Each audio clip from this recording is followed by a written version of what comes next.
Vamos aqui celebrar mais um encontro com os autores, esses personagens que habitam a biblioteca, né? Esses personagens, eles são importantes e para mim eles são extremamente importantes porque durante mais de 16 anos, na minha vida cotidiana, eu tive que ler esses livros, que é o caso do livro de Direito Tributário Brasileiro, de Luciano Amaro. Eu tive que ler, fichar, compreender o livro de Teoria Geral do Direito Tributário, de Alfredo Augusto Becker. O livro também de Ricardo Lobo Torres, são vários volumes, que é o Tratado de Direito Constitucional, Financeiro e Tributário, porque durante 16 anos e 6 meses, né, eu me tornei professor também de Direito Constitucional e Direito Tributário em 2 universidades do Estado, e tinha que estudar, que me dedicar à leitura desses pensadores do direito tributário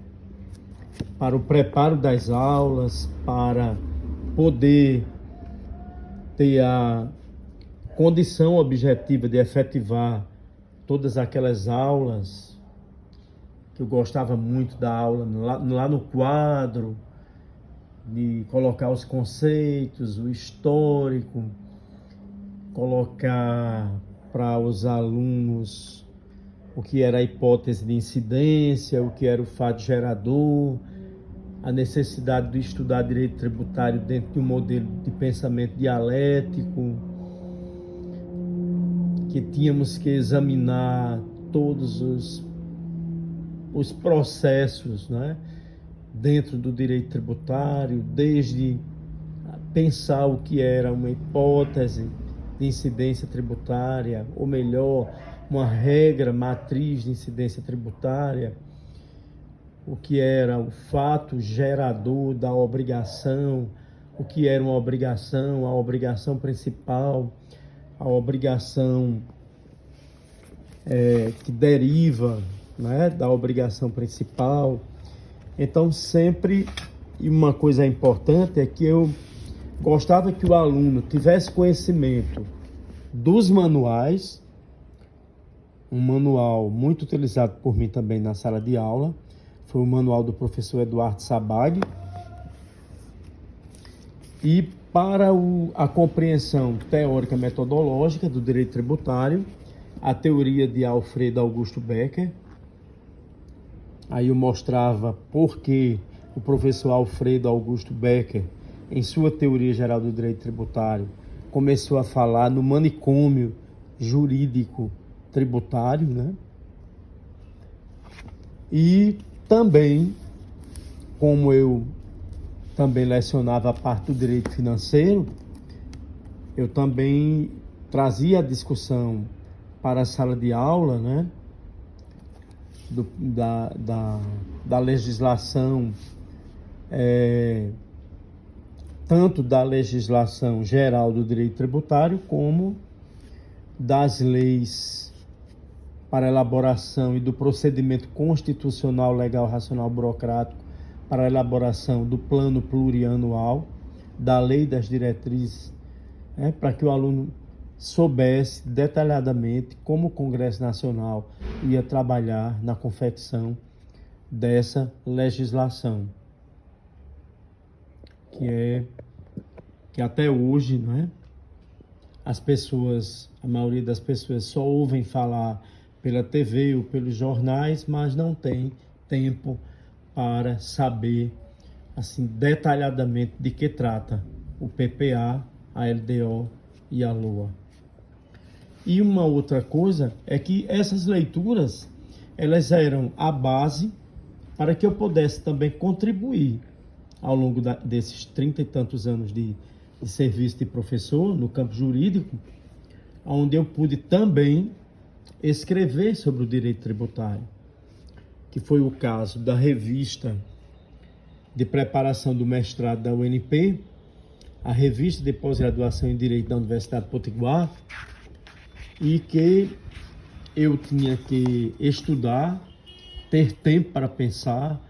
O trabalho docente é um trabalho que você tem que ter tempo,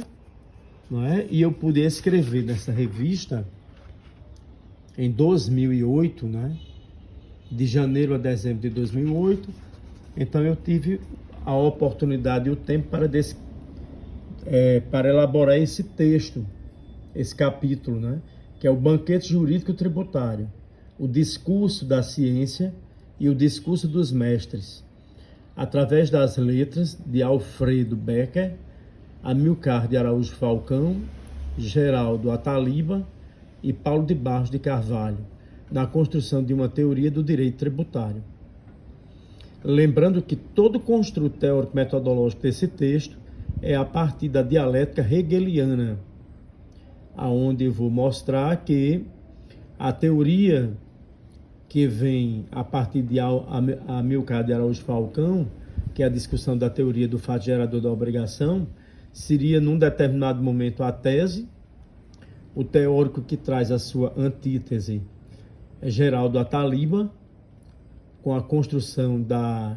hipótese de incidência tributária, e a nova síntese, que é a nova tese, seria no construto de Paulo de Barros de Carvalho, quando ele vem falar na regra matriz de incidência tributária. Então, lembrem que para elaborar um texto desses, você tem que ter em torno de um ano, né, de leituras, de discussões. Outra contribuição que eu pude dar nessa época, em 2006, na revista também da pós-graduação, na revista Juris Rationis, foi quando eu fiz uma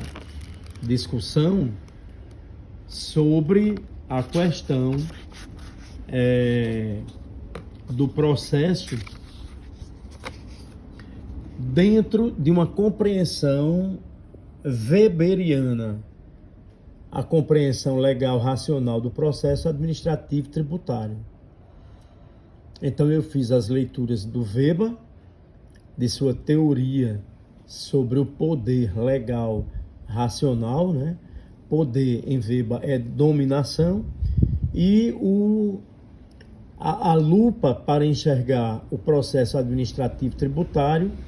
foi a lupa do Max Weber, aqui nesse texto que eu consegui publicar nessa época na revista da pós-graduação. Lembrando que essa revista ela não era feita de poucos professores, né? Muitos foram os arquitetos dessa revista, né? O conselho consultor da revista, onde eu também fazia parte do conselho, né? Muitos nomes do direito tributário. E vocês poderão um dia, se tiverem tempo, se quiserem, procurar ver essas revistas em alguma biblioteca da UNP ou na biblioteca do Rio de Janeiro, onde essa revista foi também colocada. E isso mostra que a vida de professor, a vida do docente, é uma vida de pesquisa, de leituras, de compromisso com a divulgação do conhecimento, com a sistematização, com essa racionalidade do educar o outro no campo do direito